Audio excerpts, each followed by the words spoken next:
Arrhythmic drugs, उसमें मैंने आपको थोड़ा ओवरव्यू दिया था कि अरिथमियाज हैं क्या। क्योंकि हम ट्रीटमेंट किसका करेंगे जब हमें पता ही नहीं है कि असल बात है क्या, प्रॉब्लम क्या है, तभी तो हम ट्रीटमेंट करेंगे। इसलिए हमने पिछले लेक्चर में अरिथमियाज किया था। अब इस लेक्चर में हम स्टार्ट करते हैं एंटी अरिथमिक ड्रग्स। इसमें हम कुछ एंटी अरिथमिक ड्रग्स हैं जो कि पिछले लेक्चर में हमने किया। अरिथमियाज may be of heart rate, conductive system में हो सकती है, मे बी वेलोसिटी में हो सकती है कि किस में वेलोसिटी ज़्यादा है, या मे बी जनरेशन में हो सकती है, maybe A B node से जनरेशन हो जाए। सो इस किसी में भी कोई भी मसला होगा तो उसे हम अरिथमिया करेंगे। अब उसको ट्रीट करने के लिए कुछ क्लासेस हैं।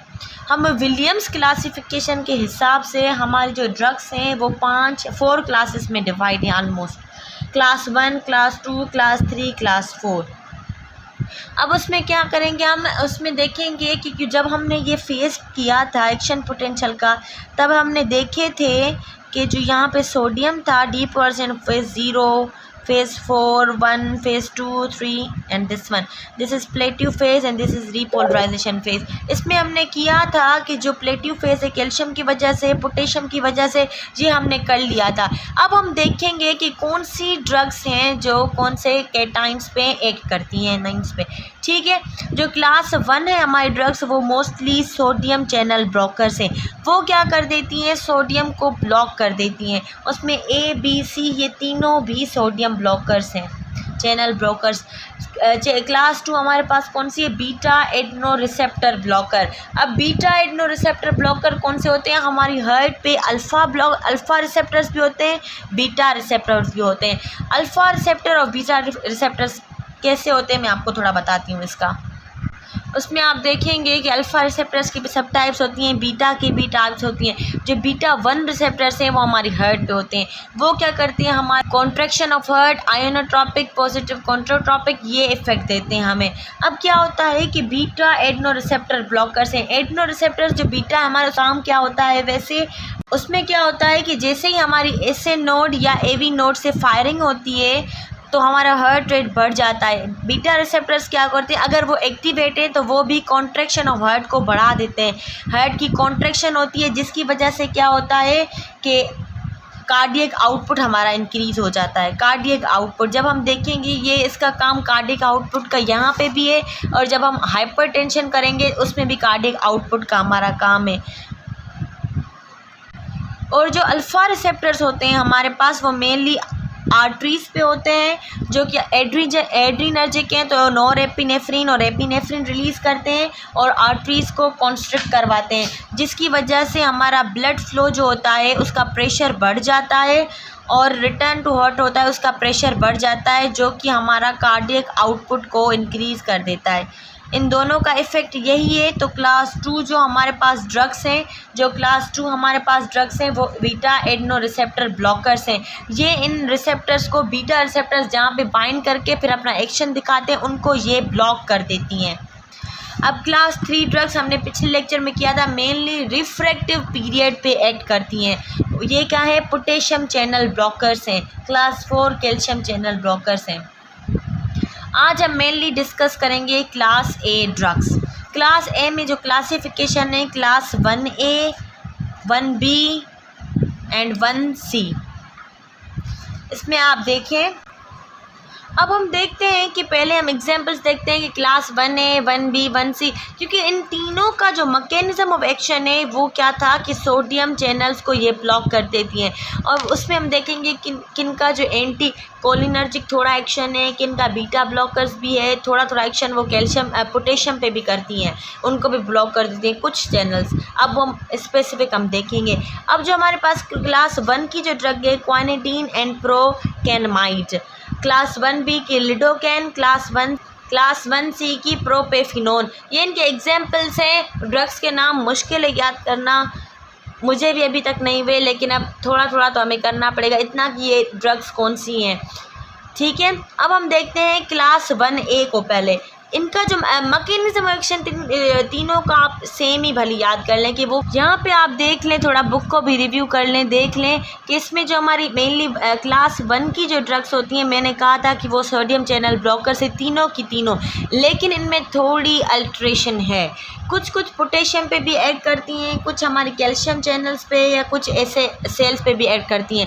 अब हम देखेंगे, आप अगर क्लास 1A में देखेंगे कि ये स्लो फेज़ 0, जब मैंने आपको पढ़ाए थे एक्शन पोटेंशियल, तो मैंने कहा था फेजेस को याद कीजिएगा, क्योंकि कुछ ड्रग्स फेज़ 0 पे, कुछ फेज़ 3 पे ऐड करेंगी, तो हम इसमें ये ज़रूर याद करेंगे MCQs पॉइंट ऑफ व्यू से भी कि क्लास 1A और जो हमारे 1C है वो फेज़ 0 पे ऐड करती हैं, क्योंकि सोडियम मोस्टली डीपोलराइजेशन करवाता है। अगर वो ब्लॉक हो जाए सोडियम चैनल्स, सोडियम की तो इन्फ्लक्स नहीं होगी, क्योंकि वो तो चैनल ब्लॉक है। अगर गेट बंद है तो बंदा जाएगा कैसे, तो गेट बंद हो गया तो सोडियम जा नहीं सकता, इसलिए डीपोलराइजेशन रुक जाती है। हाँ, स्लो क्यों होती है, क्योंकि पोटेशियम कैल्शियम चैनल्स भी होते हैं वहाँ पे, इसी वजह से स्लो हो रही होती है।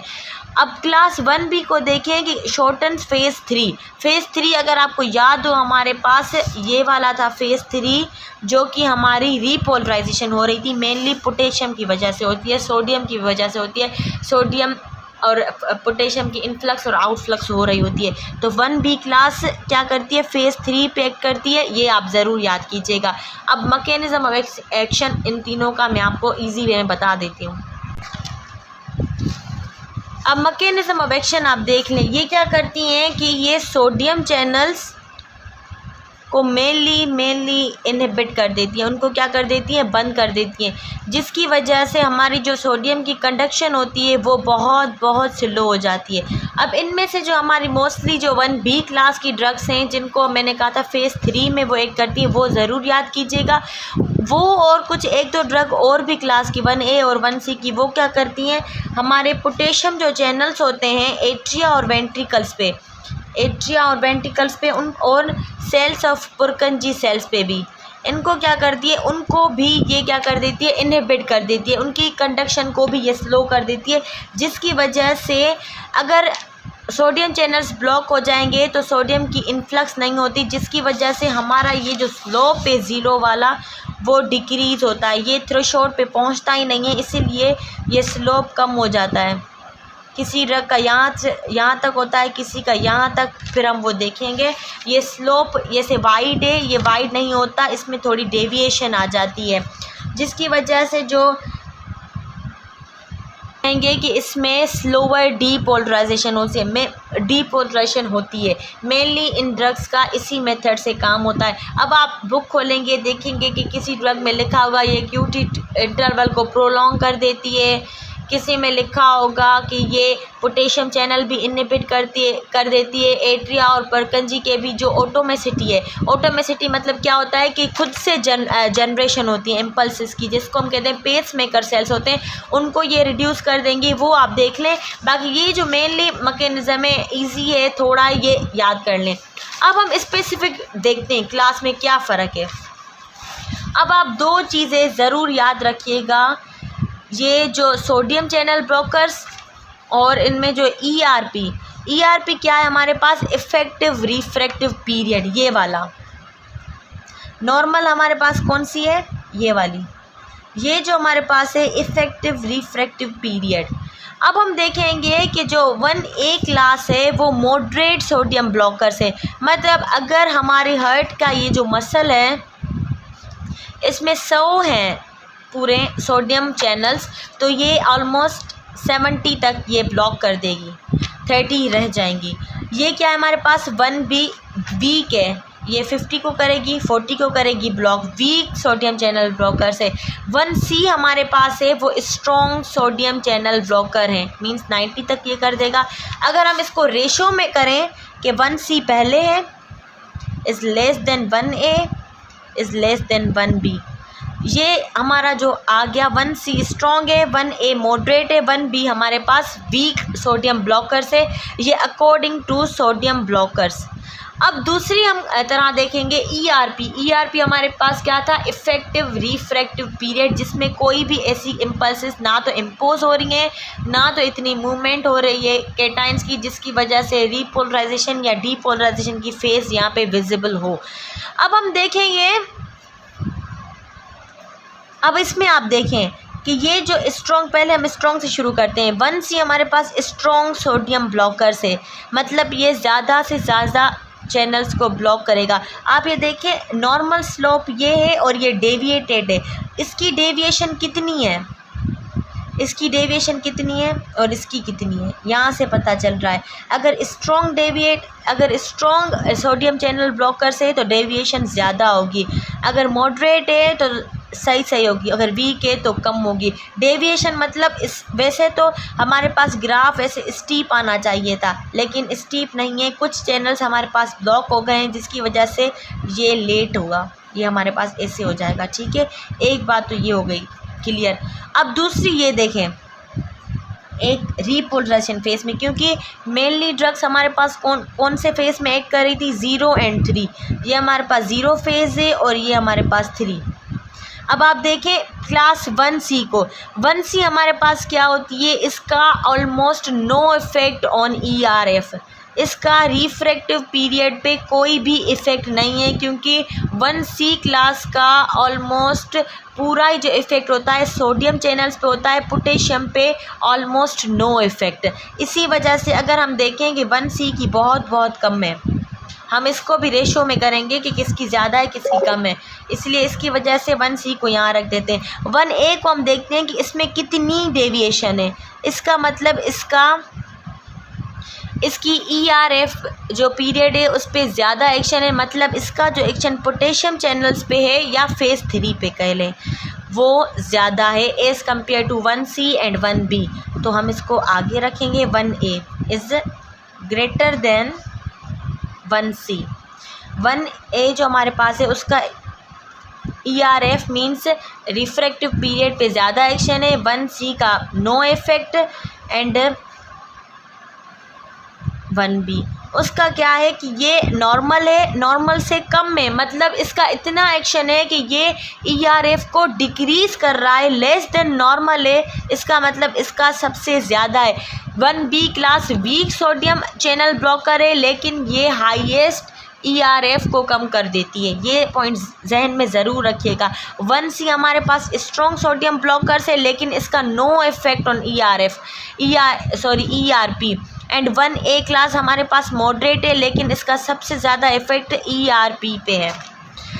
1A का ज़्यादा है ERP पे, 1 is greater than 1C and is greater than 1B। अब इसमें देखें 1C का क्या था, इसमें हमने क्या कहते हैं, according to sodium channel blockers 1C सबसे ज़्यादा। अच्छा, यहाँ पे मुझसे मिस्टेक हो गई, it will be greater than 1C का सबसे ज़्यादा स्ट्रॉन्ग चैनल ब्लॉकर्स थे, 1A मॉडरेट थे, 1B हमारे पास क्या थे, स्लो या वीक वीक ब्लॉकर्स थे। अब इसमें थोड़े एग्जांपल्स आप याद कर लें। 1C हमारे पास, मैंने आपको पिछले लेक्चर में बताया था कि अगर QT इंटरवल हमारा प्रोलॉन्ग हो जाए तो ये सीरियस ब्रेकिकार्डिया करवा सकता है, लाइफ थ्रेटनिंग कंडीशन होती है हमारे पास इसकी।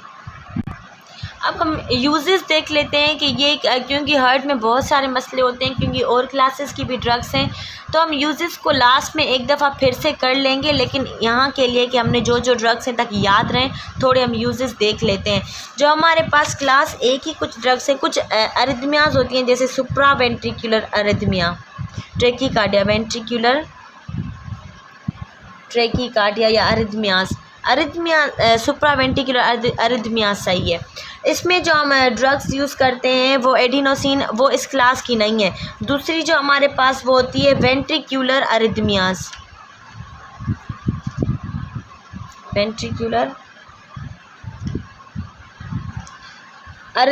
उसमें हम लिग्नोकेन का मैं आपको बताती हूँ, इसके फुल फॉर्म का जो है मतलब वो मैक्सिलिटीन, ये हम ड्रग यूज़ करते हैं। मैक्सिलिटीन हमारे पास क्लास 1B की ड्रग है। लिग्नोकेन, ये लिग्नोकेन है, इसको हम लिडोकेन भी कहते हैं। ये दोनों क्लास 1B की ड्रग्स हैं। अब हम वो जो हमारे पास एक हमने पढ़ी थी क्लास 1A की ड्रग प्रोकेनामाइड। प्रोकेनामाइड जो हमारे पास है वो हम इन दोनों में यूज़ कर सकते हैं। सुप्रावेंटिकुलर एंड वेंटिकुलर अरिथमियाज में हम कर सकते हैं इसे यूज़। अब हम इसके थोड़े वो देख लेते हैं साइड इफ़ेक्ट्स, फिर मैं आपको बताती हूँ सुप्रावेंटिकुलर एंड वेंटिकुलर अरिथमियाज क्या है। साइड इफ़ेक्ट्स में मैंने आपको बताया था कि इनके कुछ एंटी कोलिनर्जिक इफ़ेक्ट्स भी होते हैं। तो आप देखेंगे साइड इफ़ेक्ट्स में क्या होगा कि ये हमें ट्रेकीकार्डिया करवा देती हैं, dry mouth, urinary retention, tachycardia, dry mouth जिसको हम ज़ीरोस्टीमिया कहते हैं, यूरिनरी रिटेंशन या कॉन्स्टिपेशन। जो मतलब आप देखिए वेगल स्टिमुलेशन के फंक्शन है उसी के साइड इफ़ेक्ट्स ये होंगे, क्योंकि एंटी कोलिनर्जिक भी इनका इफ़ेक्ट है। कॉन्स्टिपेशन एंड ब्लड विजन ये होंगे, और मोस्टली जो हम देखें हेडेक और डिजीनेस भी होगी, ये भी होगी, ये तो कॉमन है। आप देखिए एक जो हमारे पास ड्रग है, अगर आपको याद हो क्लास 1A की क्विनिडीन, ये जो हमारे पास ड्रग है उसके जो एडवर्स इफ़ेक्ट है वो ये है कि ये हाइपोकेलिमिया काज करवाती है, क्योंकि ये इंक्रीज़ कर देती है QT इंटरवल को, जिसकी वजह से हाइपोकेलिमिया हो सकती। पोटेशियम की जो कंसंट्रेशन है हमारी बॉडी में कम हो जाती है, जिसकी वजह से हाइपोकेलिमिया होती है। और आपको पता है पोटेशियम हार्ट में मेन वो केटाइन है जो मोस्टली अरिथमियास काज करवाता है। तो ये इसके कुछ साइड इफ़ेक्ट्स हैं। अब मुझे ये बताना था सुप्रावेंटिकुलर और वेंटिकुलर अरिथमियास क्या है। सुप्रावेंटिकुलर जैसे वर्ड से पता चल रहा है अबव वेंट्रिकुलर। सुप्रावेंट्रिकुलर मतलब वो है कि हार्ट रिदम इनका जो होता है वो एबनॉर्मल होता है, लेकिन वेंट्रिकल्स में नहीं होता, अबव वेंट्रिकल्स एट्रिया की लेवल पे होता है। और वेंट्रिकुलर जो हमारे पास ये है वेंट्रिकुलर अरिथमियाज, उसमें क्या होता है कि जो हमारी एबनॉर्मल हार्ट बीट होती हैं वो वेंट्रिकल्स में होती हैं। मतलब कोई वेंट्रिकल्स में मसला है कि बीटिंग कोई फास्ट हो रही है या कोई हार्ट कंडक्टिंग में कोई मसला है, तो ये उसके लिए, तो इसके लिए अलग अलग ड्रग्स हैं। लेकिन अगर कोई किसी बंदे में सुप्रावेंट्रिकुलर अरिथमियाज भी हैं और वेंट्रिकुलर अरिथमियाज भी हैं तो उसे हम क्लास 1A की ड्रग दे सकते हैं, जिसको हम कहते हैं प्रोकेनामाइड। अगर आप बुक को फॉलो करेंगे MCQs पॉइंट ऑफ व्यू से, तो एक और इम्पॉर्टेंट पॉइंट है क्लास 1B के हवाले से। क्लास 1B की हमारे कौन सी ड्रग्स थी, लिडोकेन थी, मैक्सिलिटीन थी, और एक और भी ड्रग है अमायोडेरोन जिसको हम कहते हैं, वो हमारी ड्रग ऑफ चॉइस है फॉर वेंट्रिकुलर फिब्रिलेशन। अगर वेंट्रिकुलर कोई हमारे पास ट्रेकीकार्डिया हो रही है तो उसमें हम drug of choice amiodarone use करेंगे। 1B की और भी ड्रग्स हैं, लेकिन this drug is drug of choice. ये point of MCQs point of view से इम्पॉर्टेंट है, इसीलिए बताया है। ठीक है, इंशाल्लाह in next lecture we will discuss class 2, class 3 and class 4 drugs and other drugs इंशाल्लाह। अल्लाह हाफिज़, थैंक यू वेरी मच।